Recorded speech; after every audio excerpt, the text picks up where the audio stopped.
Pernahkah Anda melihat orang kaya mengundang seseorang hanya untuk menghancurkannya? Arya melakukannya. Tetapi ketika Ratna Sari Putri melangkah masuk melalui pintu itu, dialah yang akhirnya gemetar. Kantor pusat Dharma Holdings beraroma parfum mahal dan lantai yang baru dipoles. Itu bukan bau yang menyenangkan, itu adalah bau kekuasaan. Bau yang mengingatkan Anda, tanpa kata-kata, di mana posisi Anda dalam rantai kekuasaan. Ibu Mawar, 50 tahun, mendorong troli kebersihannya setiap sore. Dia tidak membuat suara, dia tidak melihat terlalu banyak. Dia telah belajar bahwa di tempat-tempat seperti ini, orang-orang rendah hati tidak terlihat, sampai seseorang perlu menggunakannya sebagai contoh. Lift terbuka, dan suara tawa halus tumpah ke lorong. Jas gelap, arloji sederhana, sepatu yang tidak menginjak genangan air. Di antara mereka, berjalan seolah-olah gedung itu miliknya bahkan sebelum dibangun, adalah Arya Wiratama, 30 tahun, senyum sempurna, mata seseorang yang tidak pernah harus meminta maaf. Ibu Mawar menunduk secara refleks, bukan karena takut, tetapi karena kebiasaan. Arya lewat tanpa melihatnya atau berpura-pura tidak melihatnya. Beberapa meter jauhnya, direktur acara, Ibu Diana, sedang memeriksa daftar di tablet. Dia memiliki ekspresi tegang seperti orang yang hidupnya sibuk mengatur kemegahan orang lain. Dia mendengar tawa para pria dan mendongak tepat waktu untuk melihat bagaimana Bapak Haryo, mitra senior, mencondongkan tubuh ke arah Arya dengan nada taruhan. "Aku yakin kau tidak berani," kata Bapak Haryo geli. "Tidak di depan semua orang." Arya tersenyum seolah hidup adalah permainan. "Apa maksudmu?" tanya Bapak Haryo. Dia menunjuk dengan dagunya ke lorong, ke Ibu Mawar dan trolinya. "Yang biasa," katanya. "Lakukan dengan elegan, lakukan dengan bersih. Undang putri tukang bersih-bersih dan biarkan ruangan itu melakukan sisanya." Ibu Diana menegang, bukan karena moral murni, tetapi karena dia tahu jenis kebakaran yang akan menyala dengan lelucon semacam itu. Arya tidak terkejut, dia malah bersemangat. "Putrinya," dia mengulangi. "Dia punya putri." Bapak Haryo mengangkat bahu. "Semua orang punya sesuatu yang disembunyikan atau sesuatu yang dilindungi. Bahkan mereka yang membersihkan," katanya, dengan kekejaman lembut yang menyamar sebagai lelucon. Ibu Mawar tetap tidak bergerak, seolah-olah pel itu beratnya 2 kali lipat. Dia merasakan panas naik ke lehernya, bukan karena malu menjadi dirinya, tetapi karena kemarahan diperlakukan seperti objek. Dia mencoba bergerak, terus berjalan seperti biasa, tetapi takdir menjegalnya. Roda troli menabrak sudut pintu, dan benturan itu terdengar lebih keras dari biasanya. Semua orang menoleh.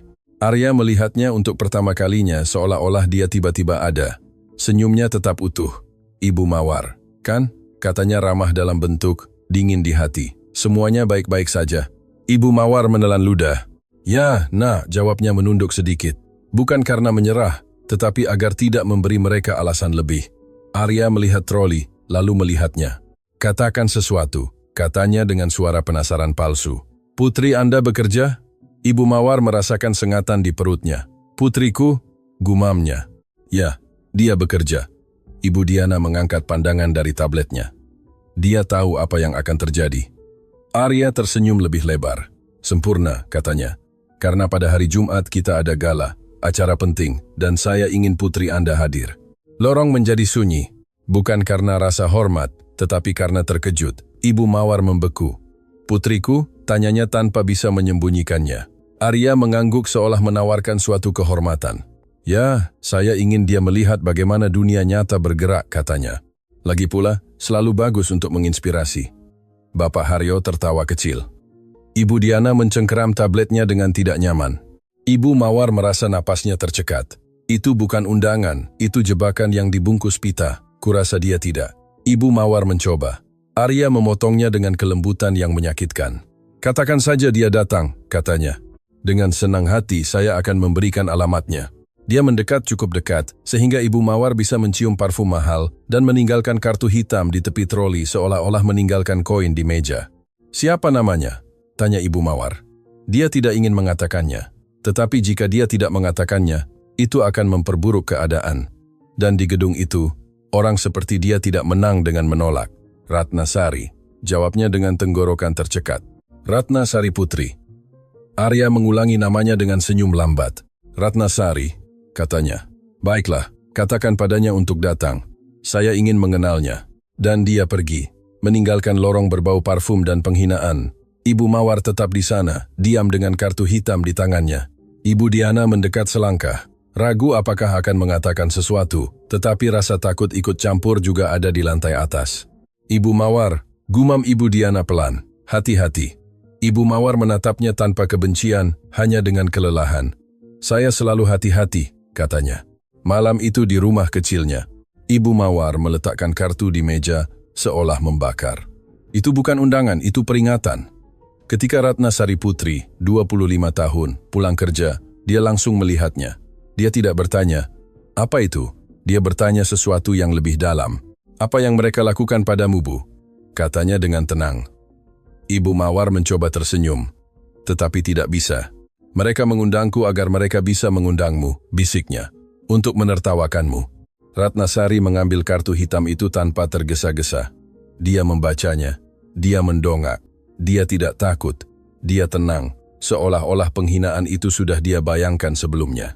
"Kau ingin aku tidak pergi?" tanya Ibu Mawar hampir memohon. Ratna Sari mendekat, merapikan rambut keperakan di belakang telinga ibunya dan berbicara dengan ketegasan lembut. "Mereka ingin melihatku kecil," katanya. "Tapi aku tidak akan bersembunyi." Ibu Mawar menelan ludah. "Mereka akan menyakitimu dengan kata-kata." Ratna Sari menatap ibunya. "Biarkan mereka mencoba," katanya. "Kata-kata hanya menyakitkan jika kita percaya apa yang mereka katakan." Ibu Mawar merasakan dadanya sesak. Ratna Sari melihat kartu itu sekali lagi. "Aku akan pergi, Bu," katanya. "Dan aku akan pergi sebagaimana mestinya." Ibu Mawar berbisik gemetar. "Bagaimana?" Ratna Sari menjawab tanpa meninggikan suara, seperti seseorang yang tidak meminta izin untuk ada. Dan itu adalah pukulan pertama yang tidak Arya lihat datang. Kartu hitam itu tetap di meja, seperti binatang tidur, diam, tetapi dengan taring. Ibu Mawar tidak bisa makan malam dengan baik malam itu. Dia menggerakkan sendok di piring seolah-olah suara itu membantunya untuk tidak berpikir. Dia berusia 50 tahun dan tahu trik-trik dunia. Ketika orang kaya mengundang, tidak selalu untuk berbagi. Terkadang mereka mengundang untuk memamerkan. Ratna Sari Putri, sebaliknya, bergerak di sekitar rumah dengan tenang, bukan seperti orang yang tidak memahami bahaya, tetapi seperti orang yang sangat memahaminya, sehingga dia telah memutuskan untuk tidak membiarkan dirinya didominasi. "Bu," katanya duduk di depannya, "apa yang paling membuatmu takut?" Ibu Mawar mencoba tersenyum, dan yang keluar adalah seringai. "Mereka menghinamu," jawabnya. "Mereka melihatmu seolah-olah kau kurang." Ratna Sari menunduk sesaat, seolah menelan sesuatu. "Itu sudah mereka coba sepanjang hidupku," katanya. "Gala tidak akan menghancurkanku." Ibu Mawar mengatupkan bibirnya. Tapi orang-orang itu tidak mengejek seperti di jalan. "Nak," bisiknya. "Mereka melakukannya dengan kata-kata manis yang memotong." Ratna Sari mengangguk. "Itu sebabnya aku akan pergi dengan persiapan," katanya. Ibu Mawar menunjuk ke kartu. "Dan dengan apa, Ratna Sari?" tanyanya. "Gaun semacam itu harganya sama dengan gajiku selama berbulan-bulan." Ratna Sari melihat kartu itu, lalu melihat ibunya. "Aku tidak akan meminta apapun dari pria itu," katanya. "Bukan 1 rupiah pun, bukan 1 bantuan, bukan 1 permintaan maaf. Aku akan pergi dengan apa yang kumiliki dan dengan apa adanya diriku." Ibu Mawar merasakan sedikit kelegaan dan pada saat yang sama ketakutan baru.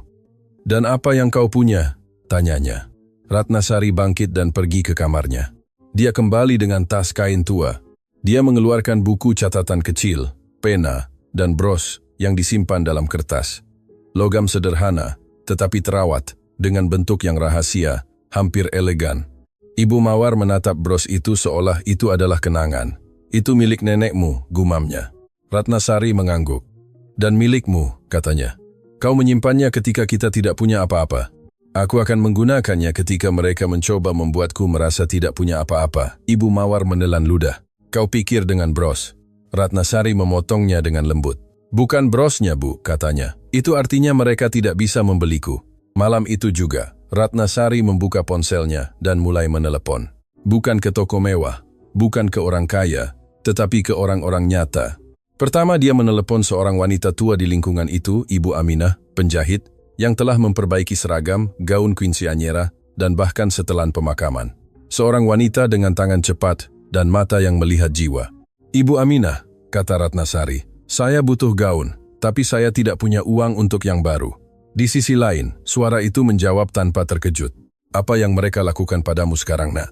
Ratnasari menelan ludah. Mereka mengundangku ke acara di mana mereka ingin menghinaku. Ada jeda singkat. Lalu terdengar kursi bergerak, seolah Ibu Aminah telah meluruskan duduknya. Kapan? Tanyanya. Jumat. Datanglah besok pagi, katanya. Dan bawa apapun yang kau punya, bahkan spray.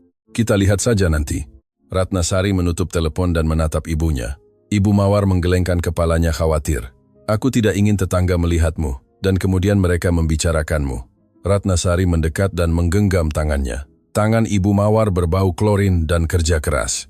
Bu, tetangga juga akan bicara, katanya.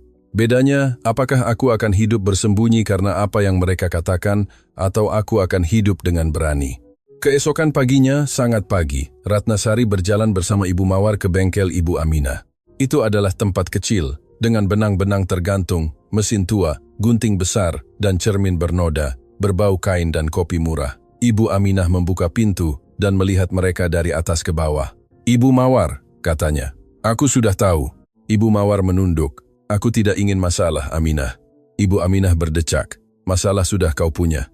Yang kurang adalah martabat, jawabnya. Silakan masuk. Ratnasari mengeluarkan sepotong pakaian dari tas, gaun sederhana berwarna netral. Bekas, dibeli bekas. Itu tidak jelek, hanya tidak mencolok. Ini yang saya punya, katanya. Ibu Aminah mengambilnya, meregangkannya, melihatnya ke arah cahaya. Kainnya bagus, gumamnya. Jatuhnya juga. Yang kurang adalah sentuhan. Ibu Mawar terkejut. Benarkah bisa? Ibu Aminah mendongak. Tentu saja bisa, katanya. Di sini kami tidak membuat kemewahan, kami membuat kehadiran. Ratnasari diam mendengarkan kata itu seolah itu adalah kunci. Ibu Aminah mulai menandai dengan kapur, mengukur pinggang, bahu, panjang. Setiap bunyi klik gunting terdengar seperti sebuah keputusan. Ratnasari melihat dirinya di cermin. Dan untuk pertama kalinya dia tidak melihat dirinya sebagai putri seorang tukang bersih-bersih. Dia melihat dirinya sebagai wanita yang tidak menundukkan kepala. Saat Ibu Aminah menjahit, seorang wanita lain masuk ke bengkel. Seorang wanita elegan dari lingkungan yang pernah mengalami masa-masa lebih baik. Dia melihat Ratnasari dan mengerutkan kening. Dan kau mau kemana berdandan rapi begitu? Ibu Mawar menegang. Ratnasari menjawab dengan tenang. Ke tempat di mana mereka pikir saya tidak pantas berada. Wanita itu menatapnya dengan rasa ingin tahu dan kemudian merendahkan suaranya. Ke Gala Dharma Holdings? Tanyanya. Ibu Mawar membeku. Ibu Aminah berhenti menjahit sesaat. Ratnasari menatapnya. Ya, wanita itu menghela napas perlahan seolah menelan cerita lama. Kalau begitu pakailah ini, katanya. Dan melepas kalung halus, sederhana, tanpa berlebihan. Ini bukan agar kau terlihat kaya. Ini agar kau terlihat tidak tersentuh. Ibu Mawar membuka mulutnya. Tidak Bu, kami tidak bisa. Wanita itu memotongnya. Bisa, katanya. Karena saya juga pernah dihina di dunia itu. Dan tidak pernah ada yang meminjami saya apapun. Ratnasari mengambil kalung itu dengan hormat. Saya akan mengembalikannya, katanya. Kau kembalikan ketika dia mengerti bahwa tidak semua yang berkilau adalah miliknya, jawab wanita itu. Ibu Mawar merasakan dadanya sesak. Itu bukan amal, itu aliansi. Ketika Ratnasari keluar dari bengkel, gaun itu belum selesai, tetapi janjinya sudah terlihat. Garis yang bersih, jatuhnya yang elegan, bentuk yang tidak berteriak miskin, tetapi percaya diri. Ibu Mawar meliriknya dengan air mata tertahan. Nah, bisiknya. Aku tidak tahu apakah aku bangga atau takut. Ratnasari meremas tangannya. Keduanya bisa, Bu, katanya. Tapi kita tidak akan hidup hanya dengan rasa takut. Dan sebelum pintu rumah tertutup, ponsel Ratnasari bergetar. Sebuah pesan dari nomor tak dikenal. Mereka sedang mempersiapkanmu untuk dihina. Jangan pergi. Ratnasari membacanya tanpa mengubah ekspresinya. Dia menyimpan ponselnya, menatap ibunya. Mereka sudah tahu, katanya. Ibu Mawar memucat. Bagaimana? Ratnasari menarik napas dalam-dalam. Tenang, karena mereka tidak ingin aku datang, bisiknya. Dan itu berarti mereka akan sakit melihatku masuk. Gaun itu tergantung di dinding seperti janji yang belum berani bernapas. Ratnasari meliriknya saat dia menyetrika blas sederhana untuk bekerja, seolah ingin membiasakan tubuhnya dengan gagasan masuk ke tempat di mana orang tidak melihat mata, tetapi melihat label. Ibu Mawar tidak tahan dengan kesunyian. Dia bergerak di dapur seolah mencari sesuatu yang tidak ada, argumen yang sempurna untuk menghentikan putrinya. Ratnasari, katanya akhirnya pelan. Jangan pergi. Ratnasari tidak langsung menjawab. Dia selesai melipat blas dengan tenang. Ketenangan adalah perisainya. Mengapa? Tanyanya tanpa meninggikan suara. Ibu Mawar tetap dengan tangan di udara seolah ingin meraih ketakutan dan mengeluarkannya dari dadanya. Karena orang-orang itu tidak mengundang karena kebaikan, bisiknya. Mereka mengundang untuk menertawakanmu, untuk merekammu, agar semua orang melihatmu dan kemudian menunjukmu. Ratnasari menatapnya dengan kelembutan yang tegas. Dan kau pikir jika aku tidak pergi, mereka akan berhenti menunjukku? Ibu Mawar menelan ludah, tapi tidak seperti itu. Tidak dengan begitu banyak orang kaya, tidak dengan kamera, tidak dengan Ibu Mawar. Kehabisan kata-kata dan kata yang hilang adalah kekuasaan. Ratnasari mendekat dan menggenggam tangannya. Tangan Ibu Mawar kasar, dengan retakan, dengan bau klorin. Bu, lihat aku, katanya. Aku tidak akan bertengkar dengan mereka. Aku akan berada di sana dan tidak hancur. Ibu Mawar menunduk, dikalahkan oleh kenangan. Aku memang hancur, gumamnya berkali-kali. Ratnasari meremas tangannya dengan hati-hati. Aku tahu, bisiknya. Dan karena itu aku di sini. Ibu Mawar menarik napas dalam-dalam, lalu melepaskannya seolah rahasia lama terlepas darinya. Ayahmu mengatakan hal yang sama. Mereka tidak akan membengkokkanku, dan lihat bagaimana akhirnya. Ratnasari diam. Frasa itu mengubah suasana hatinya. Mengapa ibu selalu membicarakannya seolah-olah? Tanyanya. Apa yang sebenarnya terjadi, Bu? Ibu Mawar menegang, bibirnya gemetar. Jangan buka pintu itu, Ratnasari, katanya cepat. Tidak, sekarang. Ratnasari menatapnya. Itu bukan rasa ingin tahu, itu intuisi. Apakah ini ada hubungannya dengan tempat itu? Tanyanya. Dengan Dharma Holdings? Ibu Mawar lama menjawab dan keheningan itu adalah sebuah jawaban. Ratnasari mundur selangkah dan berbicara dengan tenang tegas. Kalau begitu karena itu, katanya. Ini bukan hanya penghinaan. Ini adalah sesuatu yang telah ibu tanggung. Ibu Mawar meletakkan tangan di dadanya. Saya bersumpah saya mencoba menguburnya agar kamu bisa hidup tenang, bisiknya. Itulah mengapa saya bekerja di sana, Ratnasari. Itulah mengapa saya bertahan, agar kamu tidak perlu melihat orang-orang itu. Ratnasari mengerutkan kening. Agar saya tidak melihat mereka, atau agar mereka tidak melihat ibu, tanyanya. Ibu Mawar menutup mata sesaat, seolah pertanyaan itu memukulnya. Keduanya, akunya. Ratnasari menarik napas dalam-dalam, merendahkan suaranya. Bu, apakah mereka mengancammu? Ibu Mawar menggeleng cepat tetapi terlihat bahwa dia berbohong. Tidak, katanya. Hanya saja tidak baik menarik perhatian. Ratnasari mendekat lagi. Kemarin saya mendapat pesan, katanya menunjukkan layar. Jangan pergi, hari ini saya mendapatkannya lagi. Ibu Mawar memucat. Apa katanya? Ratnasari membaca dengan suara keras. Perlahan. Jika engkau datang, mereka akan menghancurkanmu. Dan dia mendongak. Apakah ibu pikir itu dikirim oleh orang asing? Ibu Mawar gemetar. Suaranya pecah hampir tidak terdengar. Saya tidak ingin sesuatu terjadi padamu, bisiknya. Ratnasari mengatupkan rahangnya. Tidak ada yang akan terjadi padaku, katanya. Tapi jika saya harus mengatakan sesuatu, jika mereka sudah menulis kepada saya, itu berarti mereka sudah mengawasi saya. Dan jika mereka mengawasi saya, bersembunyi tidak ada gunanya. Ibu Mawar duduk lelah. Dia menutupi wajahnya sesaat seolah jiwanya sakit. Saya hanya ingin hidupmu normal, gumamnya. Ratnasari berlutut di depannya. Hidupku normal, Bu, katanya. Yang tidak normal adalah mereka membuat ibu merasa harus menundukkan kepala sepanjang hidup. Ibu Mawar menatapnya dengan mata berkaca-kaca. Ratnasari, mereka punya uang, pengacara, orang-orang, dan kau punya gaun yang sedang dijahitkan oleh Ibu Aminah. Ratnasari sedikit tersenyum. Saya punya sesuatu yang lain, katanya. Ibu Mawar mengerutkan kening. Apa? Ratnasari berbicara tanpa kemegahan, tetapi dengan ketegasan. Saya punya kendali dan saya punya martabat. Dan saya punya seorang ibu yang pantas berjalan tanpa takut. Ibu Mawar menelan ludah. Jika kau pergi, janjikan sesuatu padaku, bisiknya. Katakan padaku. Ibu Mawar merendahkan suaranya hingga hampir menghilang. Jangan katakan apapun tentang ayahmu, dan jangan katakan apapun tentang nama keluarga tertentu. Ratnasari membeku sesaat. Nama keluarga? Dia mengulangi. Ibu Mawar menyadari apa yang baru saja dia ucapkan. Dia mencoba mengoreksi dirinya sendiri. Tidak, saya. Lupakan saja. Jangan ikut campur. Ratnasari tidak memaksa dengan pertanyaan. Dia mengubah strategi, menatapnya dengan kelembutan, tetapi dengan kebenaran.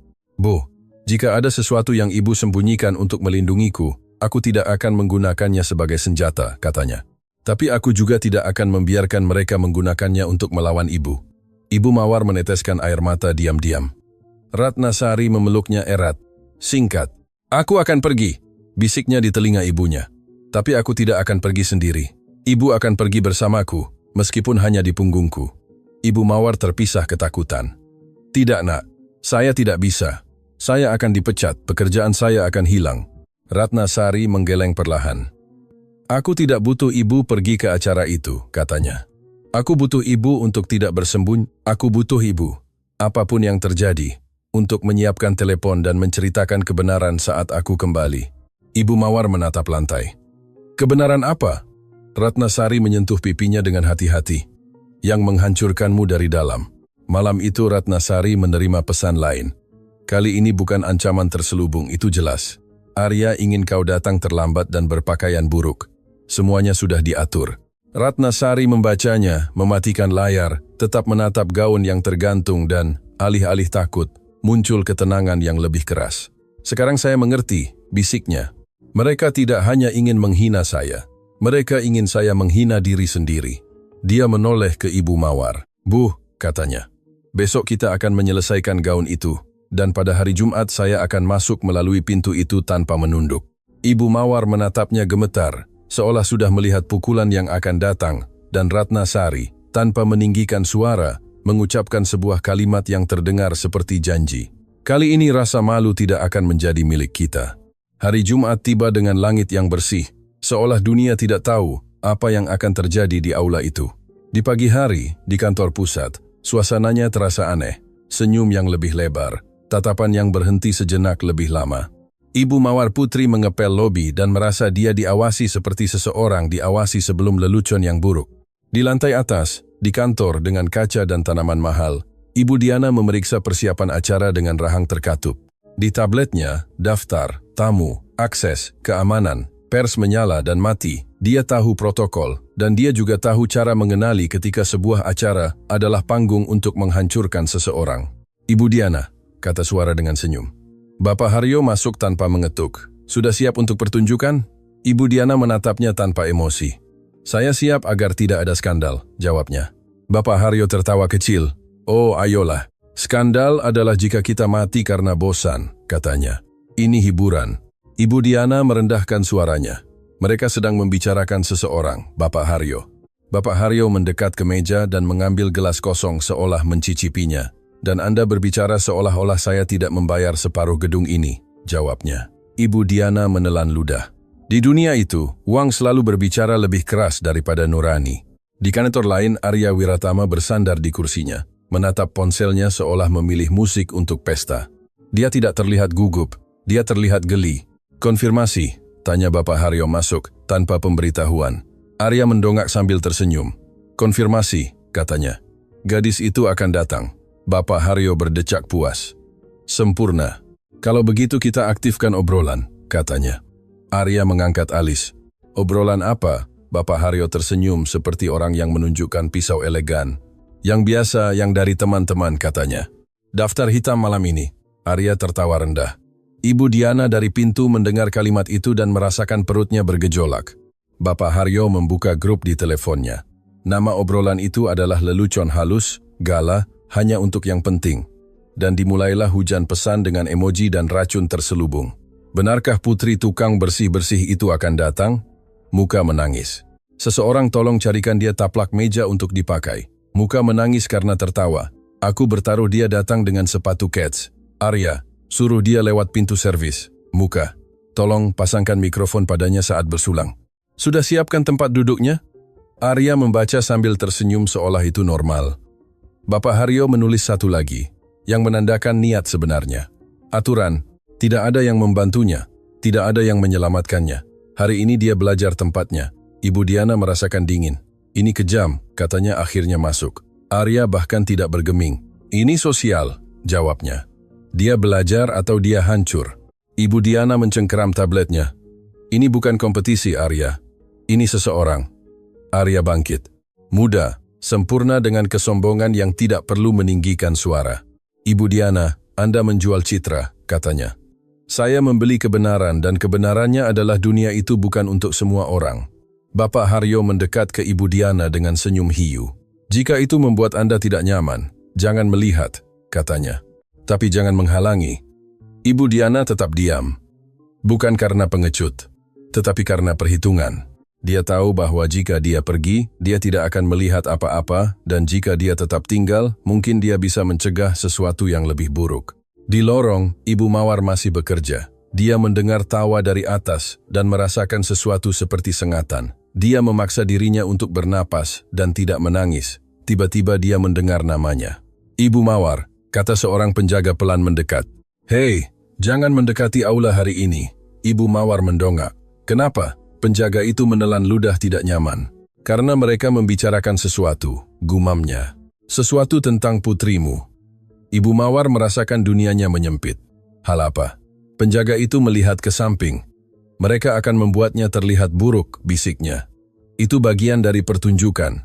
Ibu Mawar mencengkeram pel dengan kuat, seolah berpegangan pada sesuatu agar tidak jatuh. Dan mengapa kau memberitahuku? Tanyanya. Penjaga itu menunduk. Karena saya kenal putri Anda karena melihatnya lewat, dan dia terlihat seperti gadis baik, katanya. Dan itu tidak benar. Ibu Mawar menelan ludah. Terima kasih, gumamnya. Ketika penjaga itu pergi, Ibu Mawar masuk ke kamar mandi dan melihat dirinya di cermin. Dia terlihat lelah, dia terlihat kecil, dia terlihat seperti yang mereka inginkan, dan untuk pertama kalinya dalam bertahun-tahun dia merasakan dorongan berbahaya, yaitu berteriak. Dia tidak melakukannya. Dia mencuci mukanya, meluruskan badannya. Karena jika Ratnasari akan masuk ke dunia pisau kaca, Ibu Mawar tidak bisa terus gemetar, seolah itu kesalahan mereka. Pada hari yang sama di bengkel, Ibu Aminah menyelesaikan gaun itu dengan jahitan yang kuat. Itu bukan gaun mahal, itu gaun yang jatuh seolah kain itu memahami punggung tegak Ratnasari. Ratnasari mencobanya. Dia melihat dirinya di cermin. Kehadiran itu tidak berasal dari kain, itu berasal dari tatapannya. Siap? Tanya Ibu Aminah. Ratnasari mengangguk. Lebih dari siap, katanya. Di ponsel. Obrolan hanya untuk yang penting terus menyemburkan racun. Arya menulis pesan terakhir, yang paling kejam dan paling yakin pada dirinya sendiri. Hari ini kita lihat dia masuk dan hari ini kita lihat dia jatuh. Ibu Diana membacanya dari jauh dan merasakan perutnya bergejolak. Karena dalam pengalamannya, ketika seseorang begitu yakin untuk menghina orang lain, itu karena dia tidak membayangkan bahwa pukulan itu bisa berbalik padanya, dan malam itu dunia yang elegan akan menemukan sesuatu. Daftar hitam tidak selalu menentukan siapa yang jatuh, terkadang menentukan siapa yang bangun. Gala dimulai sebelum benar-benar dimulai. Dimulai dari tatapan, dari bisikan, dari ponsel yang terangkat secara kebetulan ketika seseorang yang penting lewat.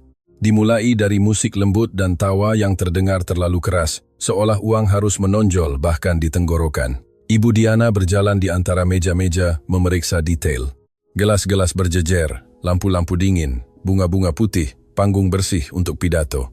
Semuanya sempurna, terlalu sempurna, seolah kesempurnaan adalah topeng. Di tengah dengan jas gelap, tanpa celah, jam tangan sederhana dan senyum pemilik adalah Arya Wiratama, 30 tahun. Usia di mana beberapa orang baru mulai belajar, dan yang lain percaya bahwa mereka sudah membeli segalanya. Di sampingnya, Bapak Haryo tertawa dengan setengah mulut, melihat jam setiap 2 menit, dan bergumam, dia datang. Arya mengambil gelas dan minum sedikit, seperti orang yang tidak membutuhkan alkohol untuk merasa superior.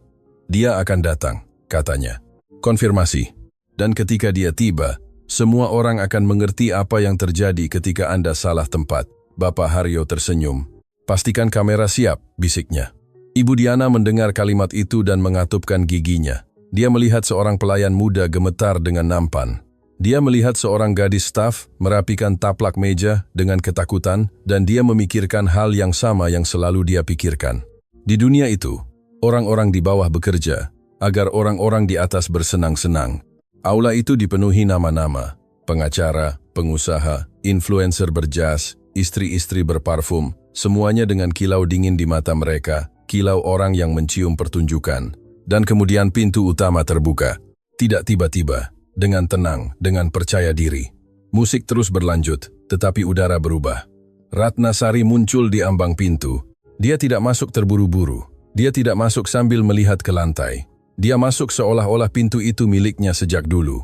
Dia mengenakan gaun gala kuning, elegan, jatuhnya rapi, jenis kain yang terlihat seperti cahaya tanpa menjadi skandal. Itu tidak vulgar, tidak berlebihan. Itu sempurna untuk mengatakan. Tanpa mengatakannya, saya tidak datang untuk meminta izin. Rambutnya rapi, posturnya tegak, bros sederhana di dadanya, perhiasan sederhana dan tatapan tenang yang tidak mencari persetujuan. Untuk sesaat, seluruh aula berhenti bernapas. Tawa terhenti di tenggorokan beberapa orang. Ponsel terangkat, tetapi kali ini bukan karena ejekan, melainkan karena terkejut. Ibu Diana merasakan dingin. Dia melihat sesuatu yang bukan hanya kecantikan, itu adalah kendali. Kendali yang tidak bisa ditangani orang kaya karena mereka tidak bisa membelinya. Arya menoleh dan senyum pemiliknya terhenti di tengah jalan. Matanya sedikit terbuka, seolah otaknya tidak bisa menyesuaikan gambar itu dengan rencana yang telah dia tulis. Bapak Haryo, di sampingnya, berkedip 2 kali. Apa? Gumamnya. Arya tidak menjawab. Tangannya mencengkeram gelas tanpa menyadarinya. Ratnasari berjalan masuk. Setiap langkah adalah suara lembut di lantai yang berkilau. Tidak ada tergesa-gesa, tidak ada getaran. Sepertinya gaun kuning itu tidak dipakai untuk memamerkan. Itu dipakai untuk menandai kehadiran, untuk memotong udara seperti pisau yang bersih. Di meja terdekat, seorang wanita berbisik. Apakah itu dia? Tidak mungkin, jawab yang lain. Putri tukang bersih-bersih. Seorang pria tertawa gugup. Pasti dia didandani untuk lelucon itu, katanya. Tapi tawa itu mati ketika Ratnasari lewat dan menatapnya sebentar.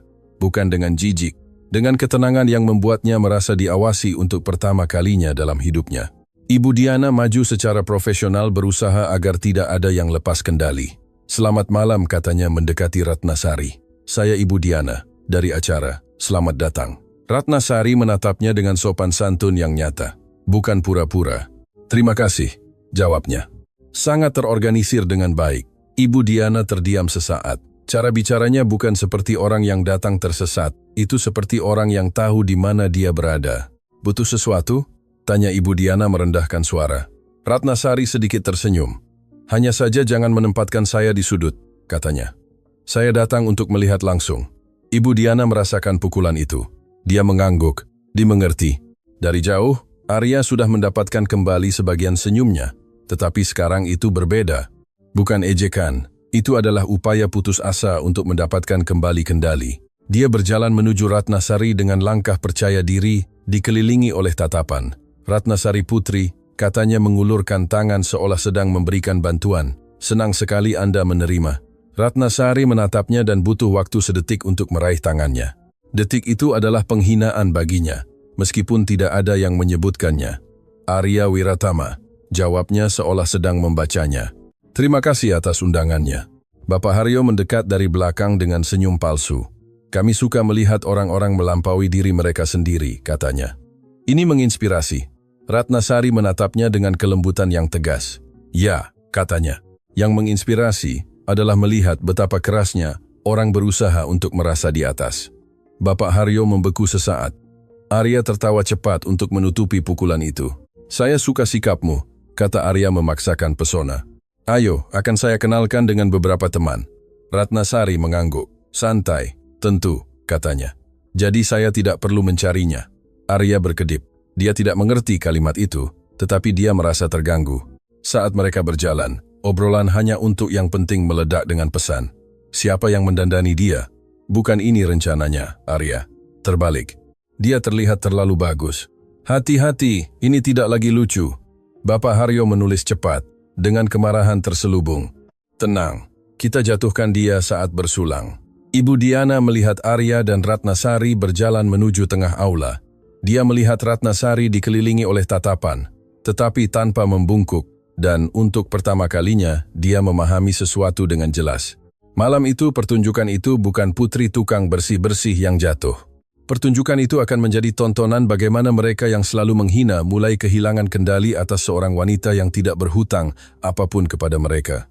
Ratnasari berhenti di depan dinding dengan foto-foto perusahaan, pendiri dan momen-momen bersejarah. Cahaya dingin menyinari wajahnya, dan di matanya lewat sesuatu yang singkat, hanya sedikit getaran, seolah sebuah foto tertentu menarik sebuah kenangan. Arya menyadarinya. Dia mendekat dengan rasa ingin tahu, mencium titik lemah. "Anda suka sejarah?" tanyanya dengan senyum lembut. Ratnasari tidak mengalihkan pandangannya dari dinding. "Saya suka kebenaran," jawabnya. Dan kalimat yang diucapkan begitu pelan itu meninggalkan Arya dengan perasaan baru, yaitu bermain dengan seseorang yang tidak datang untuk menjadi korban. Arya berjalan di sampingnya dengan senyum terpasang, tetapi di dalam hatinya ada sesuatu yang berderit.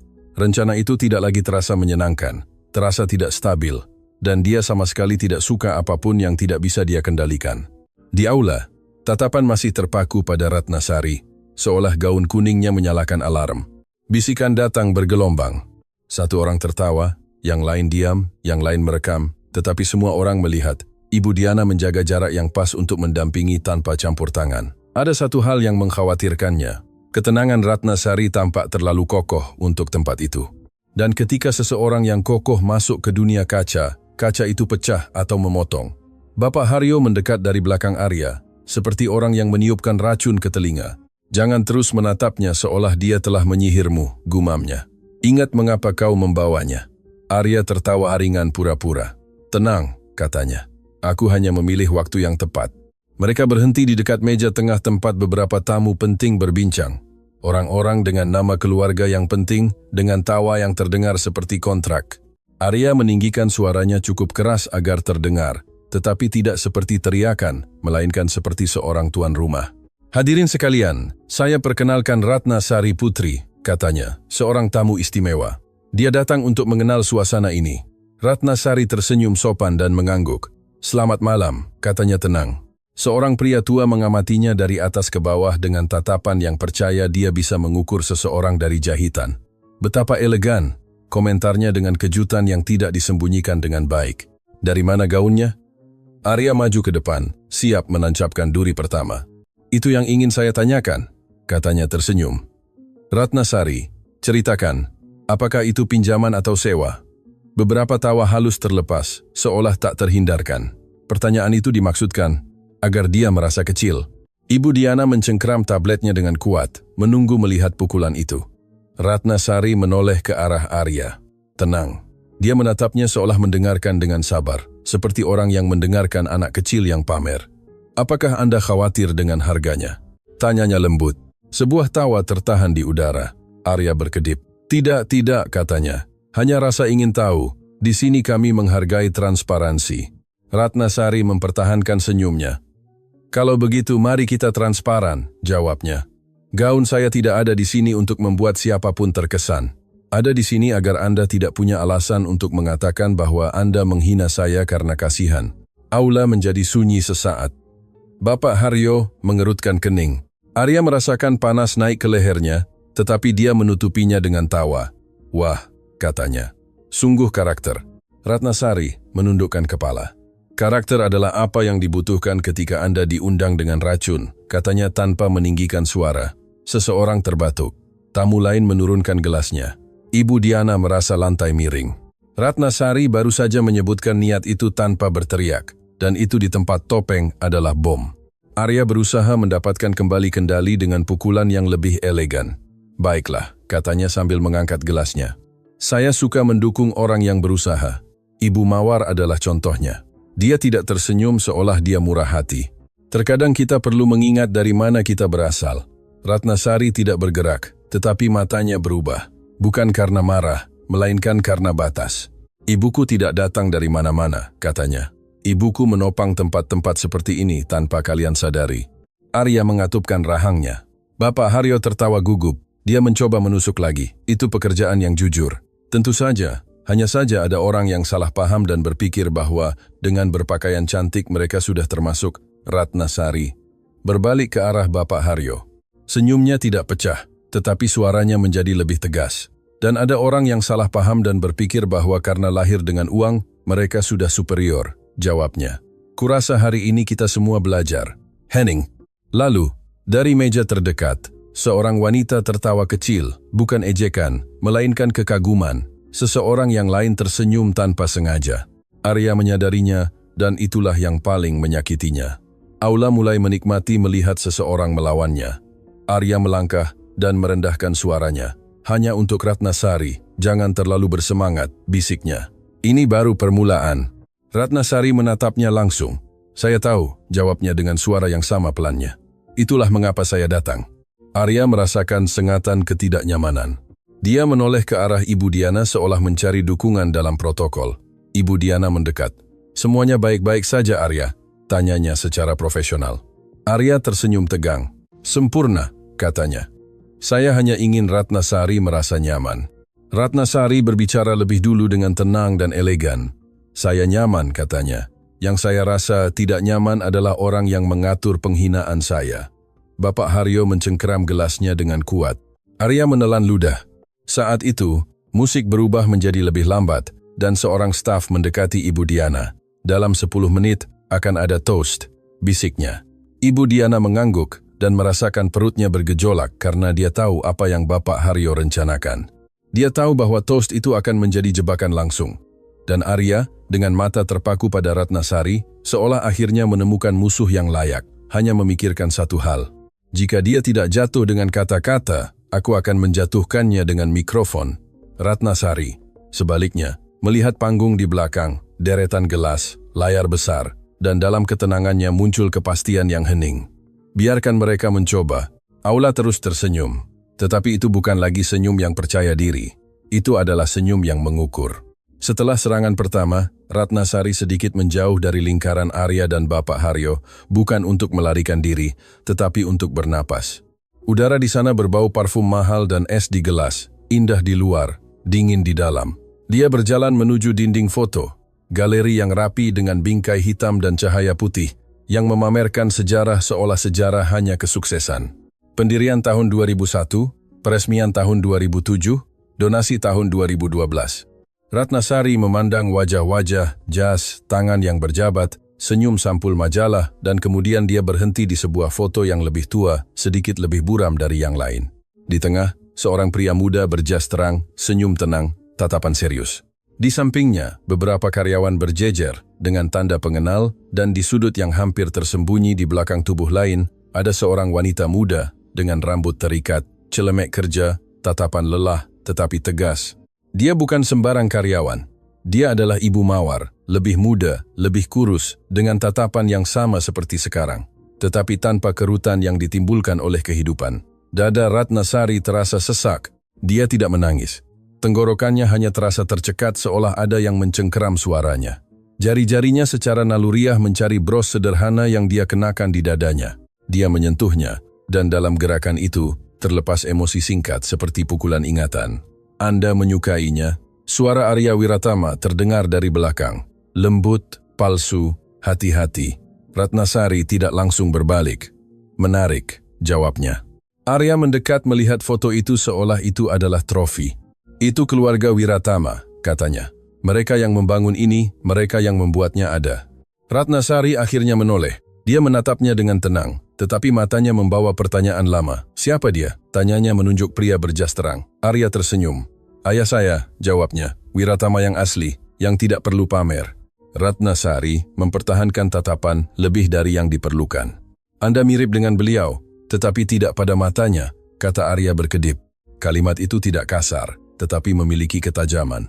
Oh, tidak. Dia tertawa pendek. Dan apa yang Anda tahu tentang mata? Ratnasari kembali melihat foto itu dan menunjuk tanpa gemetar ke wanita bercelemek dan dia berkata, siapa dia? Arya membutuhkan setengah detik untuk menjawab. Bukan karena dia tidak melihatnya, tetapi karena dia selalu melihatnya sebagai seseorang di latar belakang. Seorang karyawan, katanya. Dulu ada banyak.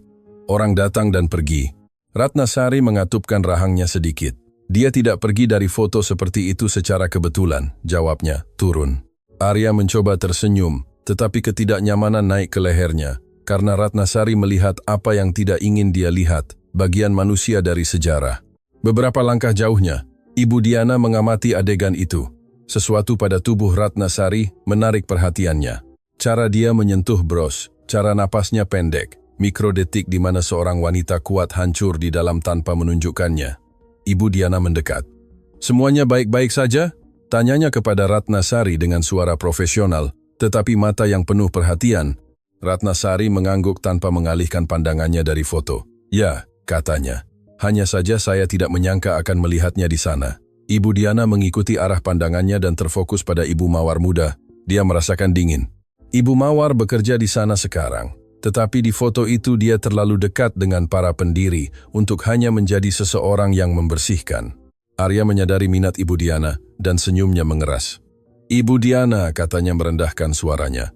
Bisakah Anda mencari tahu segalanya tentang dia hari ini? Ibu Diana menatapnya serius. Hari ini, Arya, dia mengulangi tanpa meninggikan suara, tetapi memerintah. Siapa dia? Dari mana dia berasal? Mengapa dia berbicara seperti itu? Segalanya. Ibu Diana menelan ludah dan mengangguk, tanpa menjanjikan kepatuhan, tetapi tanpa bisa menolak. Ratnasari mendengar perintah itu. Dia tidak bergeming, hanya menyentuh bros itu lagi, seperti orang yang memastikan sesuatu masih ada utuh. Apakah Anda keberatan jika saya bertanya? Kata Arya mencoba kembali ke ejekan. Karena jika sejarah membuat Anda tidak nyaman, mungkin tempat ini terlalu besar untuk Anda. Ratnasari menatapnya dengan ketenangan yang bukan ketenangan, melainkan batas. Sejarah tidak membuat saya tidak nyaman, jawabnya. Yang membuat saya tidak nyaman adalah orang-orang yang menggunakannya untuk menginjak orang lain. Arya mencengkeram gelasnya. Bapak Haryo, dari jauh, mengamati mereka dengan kemarahan tertahan, dan Ibu Diana merasa bahwa pertunjukan itu lepas kendali mereka. Ratnasari kembali melihat foto itu untuk terakhir kalinya, dan bibirnya sedikit bergerak seolah mengucapkan nama tanpa suara. Arya menyadarinya. Apa yang Anda katakan? Tanyanya cepat. Ratnasari menatapnya dengan tegas. Tidak ada yang Anda perlu dengar dulu, jawab Arya. Dia membeku sesaat dan kemudian berpura-pura tertawa. Dia menjauh selangkah, mengeluarkan ponselnya dan menulis kepada seseorang. Saya ingin laporan segera. Ibu Mawar putri dan putrinya, terutama putrinya. Pada saat yang sama, ponsel Arya bergetar dengan jawaban yang hampir seketika, seolah-olah seseorang sudah menunggunya. Dia membaca dan darah mengalir dari wajahnya. Pesan itu berbunyi, Arya, wanita itu bukan lelucon. Ada arsip lama dengan ibunya dan nama keluarga ayahnya terkait dengan keluargamu. Arya mendongak ke arah Ratnasari, yang masih berdiri di depan dinding seolah tidak terjadi apa-apa. Tetapi matanya bukan lagi ejekan, melainkan ketakutan. Pesan di ponsel Arya meninggalkan rasa logam di mulutnya. Itu bukan ketakutan apa kata orang. Itu adalah ketakutan akan sesuatu yang lebih buruk, bahwa permainan itu telah bersinggungan dengan arsip, dengan masa lalu, yang jika terungkap, bisa mencoreng nama keluarga lebih dari sekadar lelucon buruk. Arya menyimpan ponselnya dengan cepat, berpura-pura tidak terjadi apa-apa, tetapi lehernya tegang, senyumnya lebih rapat. Ratnasari, sebaliknya, tetap di depan dinding foto, seolah aula tidak ada. Cahaya putih membentuk profilnya. Gaun kuning tampak semakin bersih di bawah pencahayaan dingin itu, dan bros di dadanya sedikit berkilau. Ratnasari, kata sebuah suara di belakangnya. Itu bukan suara Arya, bukan suara Bapak Haryo, itu adalah suara laki-laki, lebih tua, dengan rasa hormat alami yang tidak terlihat di aula itu. Ratnasari berbalik dengan tenang. Di sana berdiri seorang pria berusia sekitar 60-an. Jas gelap klasik, rambut putih tersisir rapi, tatapan tegas. Dia tidak memiliki kilau orang kaya baru. Dia memiliki bobot orang yang telah melihat terlalu banyak. Ibu Diana mengenalinya dari jauh. Bapak Wisnu Aryaga, investor lama, tamu kehormatan. Salah satu dari mereka yang tidak tersenyum karena kewajiban. Pria itu menatap bros Ratnasari dengan seksama. Bukan seperti orang yang melihat hiasan, melainkan seperti orang yang mengenali tanda. Bros itu, gumamnya. Dari mana Anda mendapatkannya? Ratnasari menunduk ke bros itu sebentar. Ini dari keluarga saya, jawabnya. Bapak Wisnu menelan ludah. Matanya sedikit berkaca-kaca, seolah kenangan masuk ke pupil matanya. Saya pernah melihat bros itu sebelumnya, katanya lebih pelan. Bertahun-tahun lalu. Ratnasari menatapnya. Dia tidak gelisah, tetapi napasnya berubah. Di mana? Tanyanya. Bapak Wisnu melihat sekeliling seolah menjaga telinga. Pada seorang wanita yang bekerja di sini, tetapi tidak seperti yang mereka katakan sekarang, bisiknya, dan dengan seorang pria yang seharusnya tidak menghilang dari dokumen. Arya, yang berada beberapa langkah jauhnya, membeku mendengar itu. Dia mendekat dengan cepat, tersenyum dengan urgensi palsu. Bapak Wisnu, katanya mencoba mengendalikan. Senang sekali melihat Anda. Sudahkah Anda mencoba anggurnya? Bapak Wisnu bahkan tidak melihatnya terlebih dahulu. Matanya tertuju pada Ratnasari. Siapa nama Anda? Tanya pria itu. Ratnasari Putri, jawabnya. Bapak Wisnu mengerutkan kening. Putri? Pulangnya. Tidak, itu bukan nama keluarga yang saya dengar. Ibu Mawar pada saat itu seolah masuk ke aula tanpa benar-benar ada. Ratnasari merasakan ibunya di dadanya. Dalam peringatan, jangan sebutkan nama keluarga. Ratnasari menatap pria itu dengan tegang, tetapi tenang. Nama keluarga apa yang Anda dengar? Tanyanya tanpa gemetar. Arya maju terlalu cepat. Bapak Wisnu, ini bukan saatnya untuk cerita, katanya tertawa paksa. Kita ada di gala. Bapak Wisnu akhirnya menatapnya dan dalam tatapan itu tidak ada rasa hormat. Diam kau Arya, katanya dingin. Untuk berbicara tentang sejarah kau kurang rasa malu. Aula di dekatnya menjadi sunyi. Ibu Diana merasakan pukulan itu seolah pintu terbuka tiba-tiba di ruangan yang elegan. Bapak Haryo dari jauh menatap Bapak Wisnu. Dia tidak suka sama sekali ketika seseorang yang lebih tua mengambil kendali dari panggung. Ratnasari sedikit merendahkan suaranya. Bapak, jika Anda tahu sesuatu tentang ibu saya, tolong katakan dengan hati-hati, katanya. Di sini terlalu banyak telinga. Bapak Wisnu mengangguk. Anda benar, katanya. Dan karena itu saya tidak akan mengatakannya di sini. Ratnasari sedikit bernapas, lega. Tetapi Bapak Wisnu melakukan sesuatu yang tidak terduga. Dia mengeluarkan dari sakunya kartu tua, sedikit usang, dari jenis yang sudah tidak digunakan lagi. Dia memegangnya di antara dua jari dan menunjukkannya hanya kepadanya. Di kartu itu, dengan tulisan sederhana, ada nama dan nama keluarga. Ratnasari membaca dan dunianya berhenti setengah detik karena di kartu itu ada nama keluarga yang hanya pernah dia dengar sekali dalam hidupnya, dalam bisikan Ibu Mawar ketika dia pikir Ratnasari sedang tidur. Bapak Wisnu menatapnya dengan serius. Nama keluarga itu tidak diucapkan di gala, bisiknya. Itu diucapkan di pengadilan atau di pemakaman. Ratnasari menggenggam kartu itu dengan kuat, tanpa memecah ketenangan di luar. Di dalam, sesuatu menyala. Anda mengenalnya, tanyanya. Bapak Wisnu mengangguk perlahan. Dan saya tahu siapa yang mengkhianatinya, katanya. Arya memucat. Arya Wiratama mendesak dengan senyum putus asa.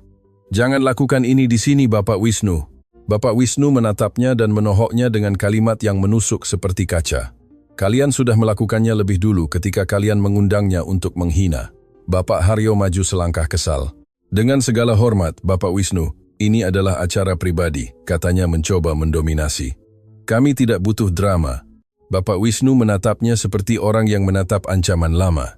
Drama diciptakan oleh orang-orang seperti Anda ketika mereka percaya bahwa uang menghapus apa yang telah mereka lakukan, jawabnya. Ibu Diana merasakan dingin, dan untuk pertama kalinya, aula yang elegan tampak tidak aman, seolah lantai marmer memiliki retakan. Ratnasari mengembalikan kartu itu kepada Bapak Wisnu, tetapi suaranya terdengar berbeda, lebih tegas, lebih dewasa. Terima kasih, katanya. Jangan katakan lebih banyak di sini. Bapak Wisnu mengangguk dan merendahkan suaranya. Jika Anda ingin kebenaran lengkap, datanglah dengan saya setelah toast selesai dan bawa ibu Anda. Jangan biarkan dia sendiri. Ratnasari membeku. Ibu saya dalam bahaya? Bapak Wisnu mengatupkan rahangnya. Sejak mereka meletakkan undangan itu di meja Anda. Ya, bisiknya. Ratnasari merasakan dorongan untuk menelepon Ibu Mawar segera, tetapi dia ingat, di tempat-tempat seperti ini, telepon juga mendengarkan.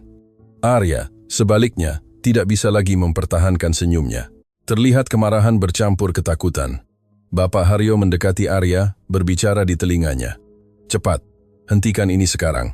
Lakukan toast, berikan dia mikrofon, dan hancurkan dia sebelum orang tua ini terus berbicara. Arya menelan ludah, menatap Ratnasari, dan untuk pertama kalinya dia tidak melihatnya sebagai putri tukang bersih-bersih. Dia melihatnya sebagai kesalahan yang bisa merugikannya. Reputasi atau sesuatu yang lebih. Di panggung, seorang staf mengumumkan dalam 5 menit, toast dari tuan rumah. Ibu Diana menatap Ratnasari dengan kekhawatiran yang nyata. Ratnasari, dengan kartu dan nama keluarga yang bergema di dalam dirinya, mendongak ke arah panggung, dan ketenangannya berubah menjadi keputusan. Jika mereka menginginkan mikrofon, mereka akan mendapatkannya. Panggung sudah siap seperti mulut terbuka, lampu putih dingin, layar besar di belakang dengan logo Dharma Holdings, gelas-gelas berjejer seperti tentara, Mikrofon, di tengah menunggu suara seseorang yang percaya bahwa dunia ini miliknya. Ibu Diana melihat jam. Perutnya sudah tahu apa yang akan terjadi. Toast itu bukan toast, itu jebakan dengan tepuk tangan. Di satu sisi, Bapak Haryo berbicara di telinga Arya Wiratama. Cepat, dengan racun yang elegan. Lakukan dengan sederhana. Kau naikkan dia, kau minta dia mengucapkan beberapa patah kata terima kasih, dan ketika dia gagap, seluruh aula akan tertawa sendiri, gumamnya. Disitulah cerita Dewi berakhir. Arya menelan ludah. Dia mencoba mendapatkan kembali senyum tuan rumahnya, tetapi sekarang terlihat bayangan di matanya. Apa yang dikatakan kontaknya, dan apa yang disiratkan Bapak Wisnu Aryaga, telah membuatnya goyah. Meski begitu, kebanggaan mendorongnya. Baik, kata Arya datar. Biarkan dia naik. Ratnasari berada beberapa langkah di belakang dengan gaun kuningnya berkilau, seperti tantangan di bawah cahaya dingin. Di tangannya, kartu tua yang ditunjukkan Bapak Wisnu sudah tidak ada, tetapi nama keluarga itu ada, bergema di dalam seperti jenderang. Sesuatu dari sejarahmu ada di sini dan itu bukan kebetulan. Bapak Wisnu mendekatinya lagi tanpa menarik perhatian. Jangan biarkan dirimu terseret dalam permainan itu, bisiknya. Mereka membuat pertunjukan agar tidak membicarakan hal penting. Ratnasari menatapnya dengan tenang dan tegas. Saya tidak datang untuk bermain, bisiknya. Saya datang untuk menatap mata. Bapak Wisnu mengatupkan rahangnya. Kalau begitu jaga ibumu, katanya. Jika hari ini ada yang rusak, mereka akan mencoba menghancurkannya. Ratnasari merasakan dadanya sesak, bukan karena takut pada Arya, tetapi karena takut pada Ibu Mawar. Pada saat itu, staf mengumumkan dengan suara jelas. Hadirin sekalian, saat ini, kata-kata dari tuan rumah kita, Arya Wiratama. Tepuk tangan, gelas terangkat, senyum siap. Arya naik ke panggung dengan kepercayaan diri yang terlatih, merapikan jasnya, mengambil mikrofon, dan menjatuhkan suaranya seolah itu adalah sutra mahal. Selamat malam. Terima kasih telah menemani kami, katanya. Dan layar di belakang menunjukkan gambar-gambar kesuksesan dan pendirian. Aula menatapnya dengan kekaguman otomatis. Arya masih muda dan berkuasa. Pada usia itu, banyak yang salah mengira kekuasaan dengan prestasi. Bapak Haryo mengamatinya dari bawah, puas seperti seorang konduktor orkestra. Ibu Diana, sebaliknya, tidak bertepuk tangan, dia menatap Ratnasari. Arya terus berbicara tentang tanggung jawab sosial, tentang memberikan kesempatan, tentang menginspirasi, kata-kata yang indah, bersih, tanpa darah. Dan ketika suasana sudah hangat, dia tersenyum. Hari ini, kita juga memiliki tamu yang sangat istimewa, katanya. Seorang wanita yang mewakili usaha dari bawah. Saya ingin meminta Ratnasari Putri untuk naik bersama kami. Gumaman terdengar seperti ombak. Ponsel terangkat, beberapa senyum meregang, siap untuk pukulan. Ratnasari tidak ragu. Dia berjalan menuju panggung dengan langkah mantap. Tidak cepat, tidak lambat, tepat. Setiap langkah seolah berkata, kau tidak menyeretku. Ketika dia naik, Arya menyambutnya dengan tangan terulur dan senyum yang pura-pura ramah. Terima kasih sudah datang Ratnasari, katanya ke mikrofon. Ceritakan, bagaimana rasanya berada di sini di tempat seperti ini? Pertanyaan itu penuh makna, seolah tempat seperti ini adalah katedral, dan dia adalah kunjungan yang tidak pantas. Ratnasari mengambil mikrofon dengan lembut. Suaranya keluar jelas, tanpa gemetar. Rasanya menarik, katanya, karena di sini banyak bicara tentang kesempatan, tapi hari ini saya diundang karena alasan lain. Aula menegang. Arya tersenyum pura-pura tertawa. Ah, ya, tanyanya. Alasan apa? Ratnasari menatapnya langsung. Saya diundang untuk melihat saya jatuh, katanya. Untuk membuktikan di depan semua orang bahwa putri tukang bersih-bersih tidak pantas. Ada keheningan. Keheningan yang tidak nyaman.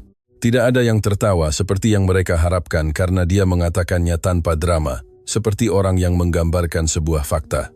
Ibu Diana merasakan dingin. Bapak Haryo mengatupkan rahangnya. Arya tertawa cepat untuk mendapatkan kembali kendali. Jangan berlebihan, katanya. Di sini semua orang pantas berada karena prestasi. Ratnasari mempertahankan ketenangannya. Maka saya senang Anda mengatakannya dengan lantang, jawabnya. Karena dengan begitu, ketika kebenaran terlihat, tidak ada yang bisa mengatakan bahwa mereka tidak tahu. Arya berkedip, aula bernapas aneh. Bapak Haryo membuat gerakan dari bawah, mendesak. Cepat desak dia sekarang. Arya mengubah nada suaranya. Katakan sesuatu, Ratnasari, katanya tersenyum. Apakah ibumu bangga melihatmu di sini atau dia khawatir tentang apa yang mungkin orang pikirkan? Disitulah tusukan itu, melibatkan Ibu Mawar, membuatnya menanggung rasa malu. Ratnasari memegang mikrofon dengan kuat. Dia tidak meninggikan suaranya. Ibu saya bangga bisa terus berdiri setelah semua yang mereka lakukan padanya, katanya. Gumaman melintasi aula. Arya sedikit mengerutkan kening. Apa yang mereka lakukan padanya? Tanyanya pura-pura penasaran. Ratnasari menatap dinding foto dari panggung. Mereka menggunakannya, katanya. Mereka membuatnya tidak terlihat. Mereka membungkamnya. Arya mencoba memotong. Ini bukan pengadilan. Ratnasari menyela dengan kalimat lembut tetapi berbahaya. Tidak, Arya. Ini lebih buruk. Karena di sini orang menghakimi tanpa bukti, hanya dengan uang. Bapak Haryo maju selangkah kesal dan berbisik kepada seseorang di keamanan. Ibu Diana melihatnya dan merasakan pukulan kenyataan. Mereka akan mencoba memadamkannya. Ratnasari juga menyadarinya. Dia menunduk sebentar dan kemudian mengangkat mikrofon lagi.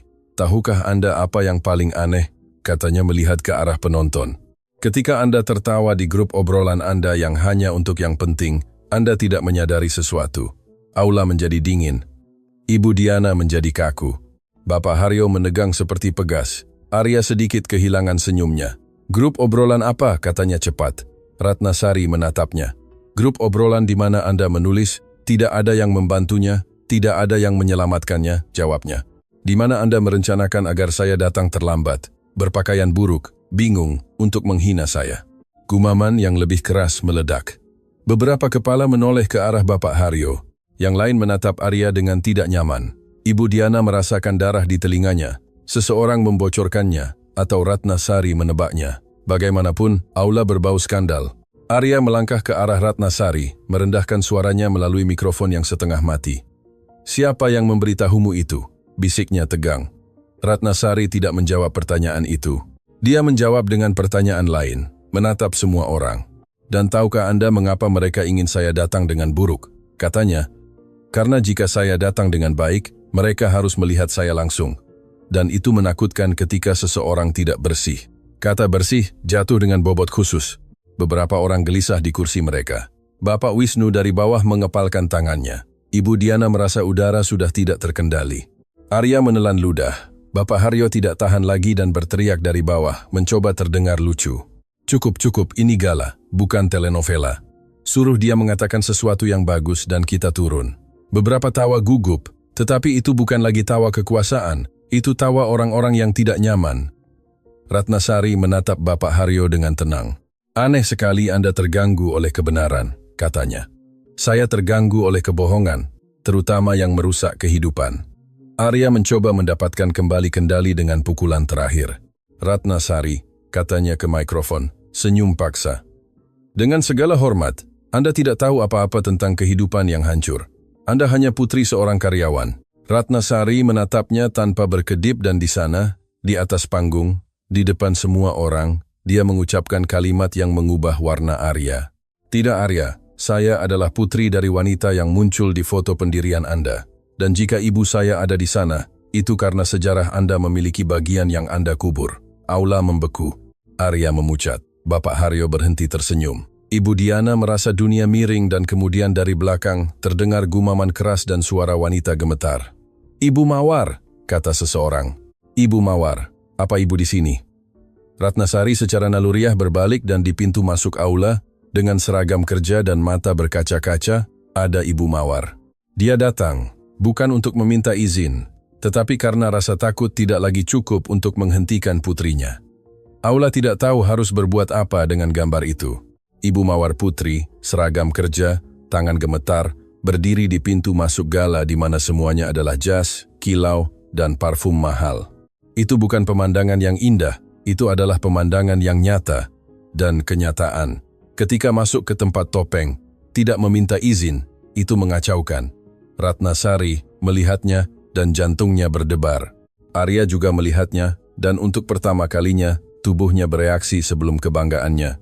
Dia menegang, seolah kehadiran Ibu Mawar adalah kunci yang membuka pintu yang tidak diinginkannya. Bapak Haryo, sebaliknya, tersenyum dengan kejahatan tertahan. Lihatlah, gumamnya kepada seseorang, pemeran utama sudah datang. Ibu Diana melangkah ke arah Ibu Mawar, berusaha melindunginya dengan protokol. Ibu, apa ibu baik-baik saja? Butuh. Ibu Mawar memotongnya dengan gerakan kecil. Saya tidak butuh apa-apa, katanya pelan. Saya hanya tidak ingin putri saya sendirian. Ratnasari mencengkeram mikrofon sebentar, lalu turun dari panggung dengan langkah terukur. Tanpa berlari, dia mendekati ibunya seperti orang yang menutupi luka. Bu, bisiknya. Saya bilang jangan datang. Ibu Mawar menelan ludah tanpa mengalihkan pandangannya dari aula. Dan saya bilang hati-hati, jawabnya. Tapi hari ini saya tidak bisa lagi bersembunyi. Arya berdeham dan mendapatkan kembali suara tuan rumahnya, mencoba mengendalikan adegan itu. Ibu Mawar, katanya ke mikrofon sambil tersenyum. Sungguh kejutan, Anda tidak perlu datang. Ini adalah acara pribadi. Ibu Mawar menatapnya, dan di matanya ada sesuatu yang tidak Arya harapkan. Bukan kepatuhan, bukan ketakutan, melainkan kelelahan. Pribadi? Ya, kata Ibu Mawar sedikit meninggikan suara. Bagaimana bisa pribadi ketika Anda meminta saya menandatangani dokumen tanpa membaca? Gumaman menyebar ke seluruh aula. Arya berkedip cepat. Apa yang Anda bicarakan? Bapak Haryo maju ke depan dengan senyum palsu. Ibu Mawar, jangan membuat drama, katanya. Di sini semua orang menandatangani sesuatu. Itu normal. Ibu Mawar berbalik ke arah Bapak Haryo. Suaranya keluar tegas, meskipun tangannya gemetar. Normal itu bekerja, katanya. Tidak normal jika Anda mengambil apa yang menjadi milik Anda dan kemudian menyebut Anda berterima kasih. Ratnasari tetap di samping ibunya seperti tembok. Ibu Diana merasakan perutnya sesak dan Bapak Wisnu dari belakang bangkit perlahan. Arya melangkah ke arah Ibu Mawar, merendahkan suaranya seolah itu nasihat. Ibu Mawar, ingat tempat Anda, bisiknya. Tidak baik berbicara di sini. Ibu Mawar menatap matanya dan akhirnya, setelah bertahun-tahun, dia tidak menundukkan kepala. Tempat saya adalah tempat yang Anda gunakan untuk bersembunyi, katanya. Dan saya lelah, hening. Jenis keheningan yang tidak dipenuhi tawa. Ibu Mawar mengeluarkan dari saku seragamnya sebuah amplop tua yang terlipat dan usang. Itu tidak elegan, itu nyata. Dia memegangnya dengan jari-jarinya seolah itu berat. Ini, katanya, adalah salinan yang saya simpan karena seorang pria memberitahu saya. Simpan, Ibu Mawar, karena jika suatu hari mereka ingin menghapus Anda akan membutuhkan kertas. Arya menelan ludah. Bapak Haryo mengerutkan kening. Apa itu? Tanya Arya, mencoba terdengar tenang. Ibu Mawar tidak memberikannya padanya, dia memberikannya kepada Ibu Diana. Anda yang mengorganisir, katanya. Anda tahu kapan ada sesuatu yang berbau busuk. Bacalah. Ibu Diana ragu, tetapi dia mengambilnya. Dia membuka amplop itu, membaca baris pertama, dan wajahnya berubah. Tidak berubah menjadi gosip, berubah menjadi alarm. Ini, gumam Ibu Diana.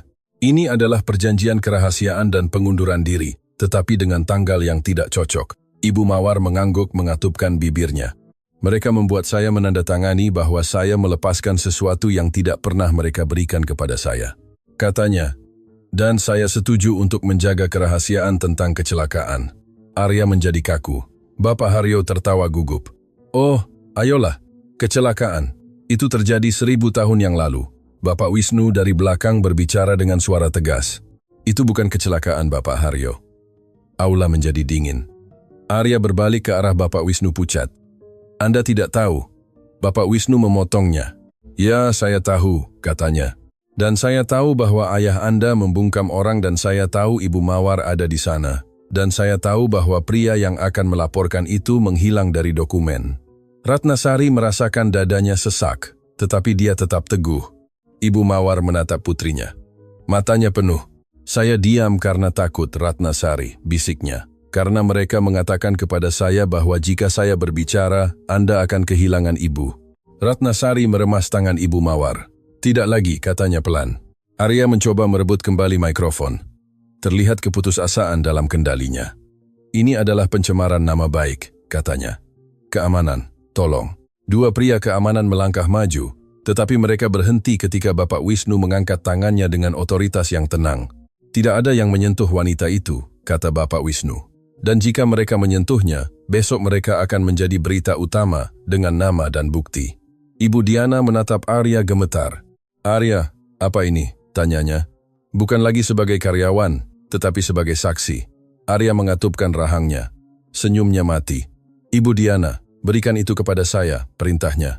Ibu Diana memegang kertas itu dengan ragu. Ratnasari melangkah maju melihat ke arah penonton. Ibu saya tidak datang untuk meminta maaf karena membersihkan, katanya. Dia datang untuk memberitahu Anda bahwa Anda tidak bisa disentuh. Bapak Haryo melangkah maju dengan marah. Cukup, katanya. Ini diselesaikan seperti biasa, dengan uang. Ratnasari menatapnya dengan ketenangan dingin. Dan itulah masalah Anda, katanya. Anda pikir semuanya bisa diselesaikan dengan uang? Karena Anda tidak pernah membayar dengan rasa malu. Aula bernapas aneh.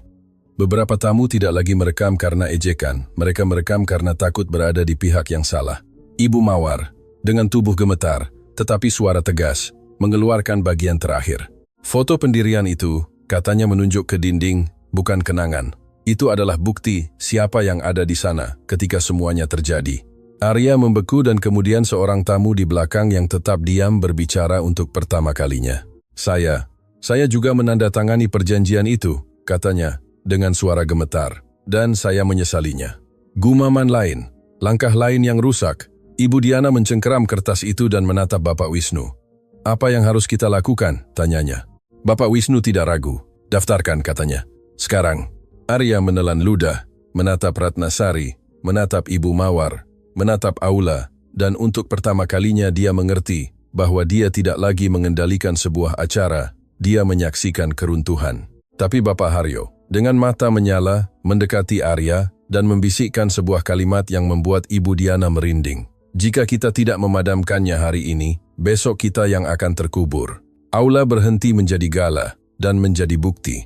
Ponsel tidak lagi menunjuk karena rasa ingin tahu yang sakit. Mereka menunjuk karena takut berada di pihak yang salah. Ibu Diana memegang amplop itu dengan tangan mantap dan dengan tatapan terpaku pada Arya. Dia mengatakan apa yang tidak ada yang berani katakan kepada seorang wiratama. Ini tidak diselesaikan, ini dicatat. Arya melangkah maju ingin mengambil kembali kertas itu. Berikan padaku. Ibu Diana tidak bergerak. Tidak. Bapak Haryo mengatupkan gigi dan maju dengan kemarahan tertahan. Tetapi Bapak Wisnu Aryaga berdiri di depannya dengan ketenangan yang berbahaya. Jangan berani-beraninya, kata Bapak Wisnu. Hari ini permainan berakhir. Ibu Mawar Putri bernapas gemetar, tetapi tetap berdiri.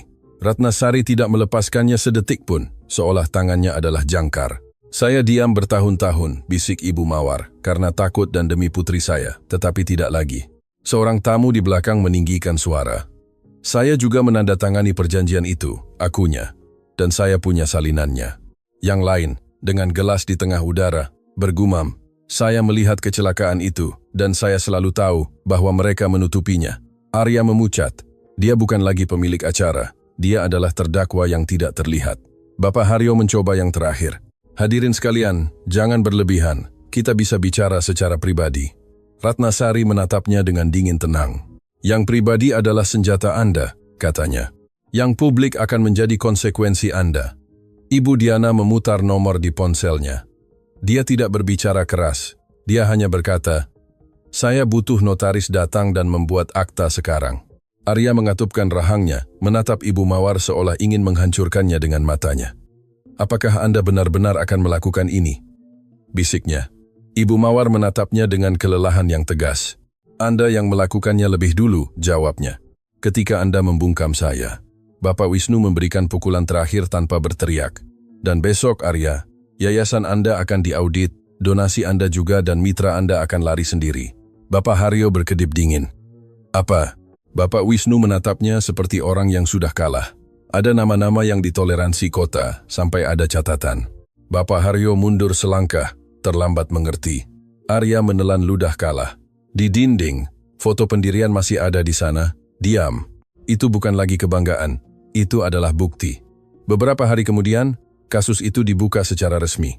Beberapa saksi muncul dengan salinan. Perjanjian itu dinyatakan tidak sah. Bapak Haryo menjadi wajah dari penutupan dan tekanan publik menenggelamkannya. Arya kehilangan kendali atas citranya dan ditandai oleh kebenaran yang dia kira telah terkubur. Ibu Mawar mengundurkan diri atas keputusannya sendiri, tetapi dia pergi dengan punggung tegak. Tidak ada yang lagi memanggilnya Ibu Mawar sebagai panggilan sayang. Mereka memanggilnya Ibu Mawar. Ratnasari tidak merayakan dengan kekejaman, hanya dengan kedamaian.